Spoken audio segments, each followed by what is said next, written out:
ఐటీలో ఎంట్రీ కావాలా? Trainee software engineer గా అజా కోడింగ్ ట్యూటర్ లో 2 వీక్స్ ట్రయల్ పీరియడ్ లో వెంటనే చేరండి.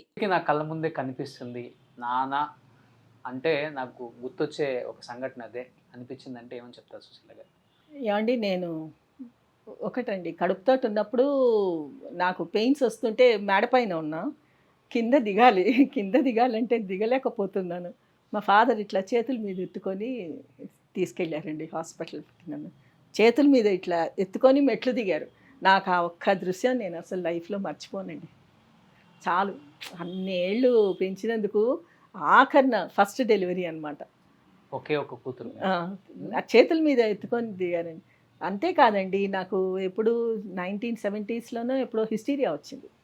హిస్టీరియా వచ్చినప్పుడు మా నాన్నగారు చేసిన సేవ మాత్రం అస్సలు అంతా ఇంత కాదండి. ఏ చెట్టు కింద మంత్రవాది ఉన్నాడు, ఒక ఇది ఉన్నాడు అంటే వెళ్ళిపోయేవారు. ఏవండి నాకొక్కతే కూతురు ఏదైనా చేయండి.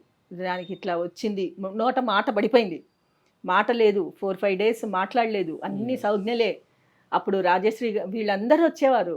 రాజుబాబు వచ్చాడు ఒకసారి. ఇదిగో నువ్వు మాట్లాడతావు సుశీల, నేను చెప్తున్నాను నువ్వు మాట్లాడతావు. రాదు అన్న బెట్టు చూడు, నువ్వు మాట్లాడితే నేను నీకు పట్టుచీర కొనిస్తా. ఒకవేళ నువ్వు మాట్లాడి నువ్వేం కొనిస్తావు, నేనైతే పట్టుచీర కొనిస్తాను, నువ్వేం ఇస్తావు అంటే ఇట్లా సాయిగా చేసా. అంటే ఏంటి రూపాయి ఇస్తావా కాదన్నా, 100 కాదన్నా, ఎంత అంటే 1000 ఇస్తాం అన్నాను. అంటే సరే అయితే సరే అని. ఏమండి నాకు మాట రాగానే ఫస్ట్ మా నాన్న అంటే అదే విధంగా భయపెట్టిచ్చేసి మాట చెక్ చేశారు. రాజుబాబు గారికి ఫోన్ చేసి చెప్తే చీర తీసుకొని వచ్చాడు. మా నాన్నగారు వెంటనే 1000 రూపాయలు ఇచ్చి నువ్వు కూడా ఇచ్చేయమ్మా అన్నారు. రాజుబాబు గారికి అంత క్లోజ్ ఇంటిమసీ అండి మా ఫ్యామిలీ. నాన్నగారితో బాగా క్లోజ్గా ఉండే యాక్టర్స్ ఎవరు ఆ రోజుల్లో? యాక్టర్స్ అంటే కొంచెం రాజనాల గారు, ప్రతిజ్ఞ సినిమాతో ఫస్ట్ సినిమా ఫస్ట్ హీరో, ఈయన విలన్. తర్వాత సావిత్రి గారికి కూడా అదే ఫస్ట్ పిక్చర్ అండి. రిలీజ్ అవ్వటం దేవదాస్ అయింది కానీ ఫస్ట్ పిక్చర్ ప్రతిజ్ఞ.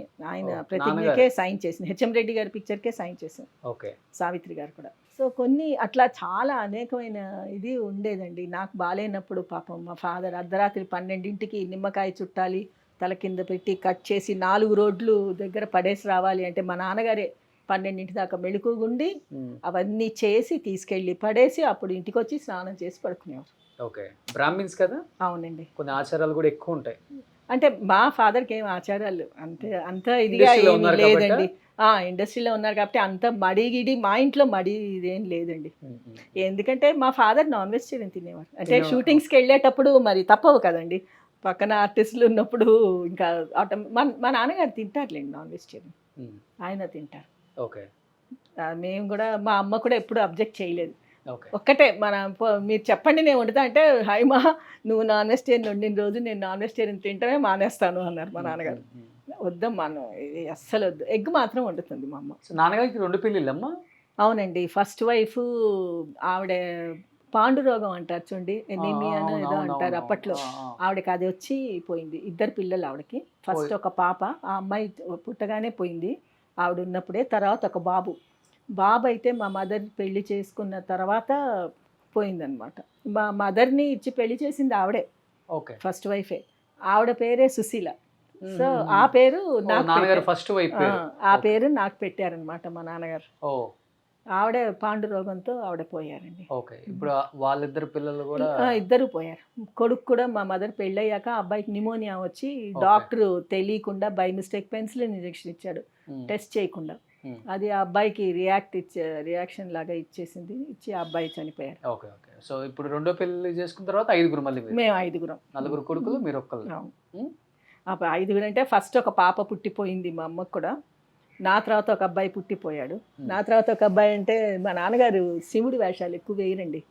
ఆ పాము ఇదంతా ఉంది కదా, పాముని పట్టుకుంటారు మా నాన్నగారు. శివుడి వేషం ఎందుకో ఆయనకు అచ్చి రాలేదండి. క్యారెక్టర్ వేస్తే ఏదో ఒక అశుభమే జరిగింది ఆయనకి. 2 సార్లు ఎందులోనో వేసినట్టున్నారు.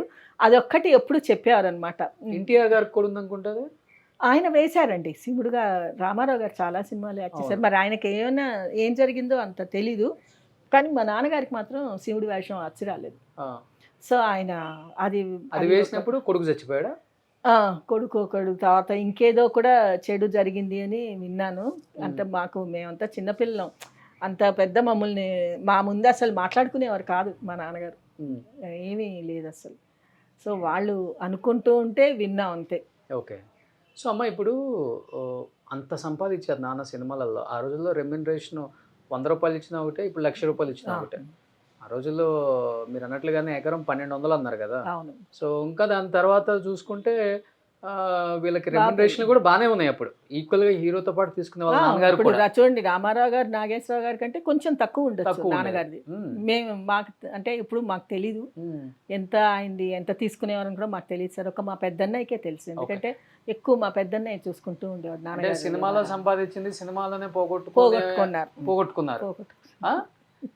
అంటే 5 ఇప్పుడు సినిమాలు ఒకసారి తీసిన తర్వాత చేతులు కాల్చుకుందాం ఇద్దులే సప్త మనకని. సరాలు తీశారండి, సంగీతం బేస్డ్ మూవీ అన్నమాట. ఆ. అది ఫ్లాప్ అయింది. మ్మ్. ఫస్ట్ మూవీ వైజంత్ రాఘవయ్య గారి డైరెక్షన్. తర్వాత గండ్రగండడని ఒక ఇది తీశారు, మామూలు ఫ్యాంటసీ మూవీ తీశారు. దానికి కేఎస్ఆర్ దాస్ గారు, అది కొంచెం పర్వాలేదు, బాగానే ఆడింది. ఈయన హీరోకి ఒకటి తీసుకున్నారు కదా మళ్ళీ. అది తర్వాత ప్రేమజీవులను ఒకటి తీశారండి. అది అట్టర్ ఫ్లాప్, అంటే అసలు చెప్పద్దు, అసలు మ్మ్. భయంకరమైన ఫ్లాప్ అదే. దాని తర్వాత గుండెలు తీసిన మొనగాడని ఒకటి కౌబాయ్ మూవీ తీశారనమాట. అందులో నాన్నగారే వేశారు హీరోగా. మ్మ్. మ్మ్. అది ఒకటి తీశారు. తర్వాత గ్యాప్ ఇచ్చారు. గ్యాప్ ఇచ్చిన తర్వాత ఇల్లేదంతా అమ్మేసుకున్న తర్వాత అప్పుడు వాణిశ్రీ గారు మంచి మా ఇంటికి వస్తూ ఉండేవారు అనమాట. వాళ్ళ ఇంటి దగ్గరే తీసుకున్నారు ఇల్లు రెంట్కి. తను వస్తూ ఉంటే పోతూ ఉంటే అప్పుడు నాన్నగారు సినిమా ఏదైనా తీస్తే బాగుంటే అప్పుడు వాణిశ్రీ గారు, మీరు తీయండి కాంతారావు గారు, నేను మీకు సాధ్యమైనంత మట్టుకు హెల్ప్ చేస్తాను, నాకేమీ రెమ్యునరేషన్ ఏమీ ఇవ్వక్కర్లేదు, మీరు తీయండి అన్నారు. అప్పుడు స్వాతి చినుకులు సినిమా తీశారన్నమాట. ఆవిడ సలహా అంటే జస్ట్ మంచిగా చెప్పింది తీయండి అనేసి. అది పర్వాలేదండి, అది బాగానే పోయినట్టుంది. మాకు అంత ఐడియా లేదు, అంతే. అంటే ఈ ఒక్కొక్క 5 సినిమాకి సినిమాలు. ఒక్కొక్క ప్రాపర్టీ అమ్ముకుంటానే వచ్చేసారు ఇంకా. అంటే లాస్ట్లో అమ్మేశాడులేండి ఆయన. సప్తస్వరాల సినిమా అప్పుడే అమ్మేశారు ఆ. ఆ మిగిలిన 50 ఎకరాలు. ఇంకా అంతే, ఇంకా ఏం చేయలేను సార్. సినిమాలు అప్పుడు చెప్పే ఆ, ఏజ్ లో కూడా లేరా మాకెవరికి పిల్లలు? లేదు. ఆహా. మాకైనా అంత ధైర్యం అమ్మ లేదు కూడా చెప్పలా. లేవండి. మా నాన్నగారు చాలా మొండి మనిషి అండి. ఆయన పట్టుకున్న కుందేలుకి 3 కాళ్ళు, 4వ కాళ్ళు ఉందనుకుంటే తీంచేస్తారు. తీంచేసి 3 కాళ్ళని అందరికీ చూపిస్తాడు. ఆయన అంత మొండి అనమాట మా నాన్నగారు. ఓకే. చిన్నప్పటి నుంచి ఆయన మాటే నెగ్గాలి, ఆయన మాటే వేదం. ఇంకా సో ఇండస్ట్రీ వాళ్ళు తనకి బాగా క్లోజ్ గా ఉన్న వాళ్ళు చెప్పినా గానీ ఆహా, ఒక్క చెప్పడానికి రామారావు ట్రై చేసి ఉంటారు కదా. ఒక్క రామారావు గారు అంటేనే మా ఫాదర్కి చాలా గౌరవం, చాలా ఇష్టం అండి. రామారావు గారు అంటే చాలా ప్రేమ. ఏదన్నా ఉండి రామారావు గారు అంటే బ్రదర్, మ్మ్. ఆయన అంటే చాలా ఇష్టం. ఓకే.